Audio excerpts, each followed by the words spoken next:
தொண்டை மண்டல ஆதி சைவ வேளாளர் சங்கம் சார்பில் வெள்ளி ரத உற்சவத்தை ஒட்டி சிறப்பு வரிசைகள் தட்டுகள் மேளதாளங்களுடன் ஆலயத்திற்கு கொண்டு செல்லப்பட்டது. காஞ்சிபுரம் அருள்மிகு ஏகாம்பரநாதர் ஆலயத்திற்கு தொண்டை மண்டல ஆதி சைவ வேளாளர் சங்கம் சார்பில் 75ஆம் ஆண்டு வெள்ளி ரத உற்சவம் விமர்சையாக நடைபெற உள்ளது.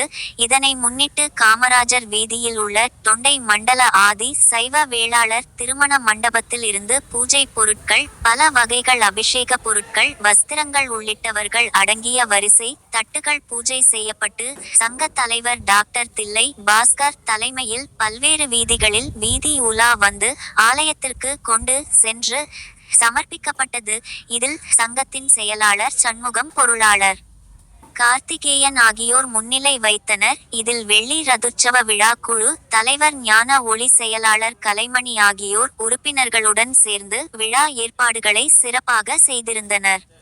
இதனைத் தொடர்ந்து மதியம் தொண்டை மண்டல திருமண மண்டபத்தில் சுமார் 5000 நபர்களுக்கு அன்னதானம் வழங்கப்பட்டது. இதனைத் தொடர்ந்து தலைவர் டாக்டர் தில்லை பாஸ்கர் அனைவரும் ஒருங்கிணைந்து ஒற்றுமையுடன் சிறப்பாக வெள்ளி ரத உற்சவத்தினை நடத்திட ஒத்துழைப்பு வழங்கிட பெற்றுக்கொண்டார். Window WhatsApp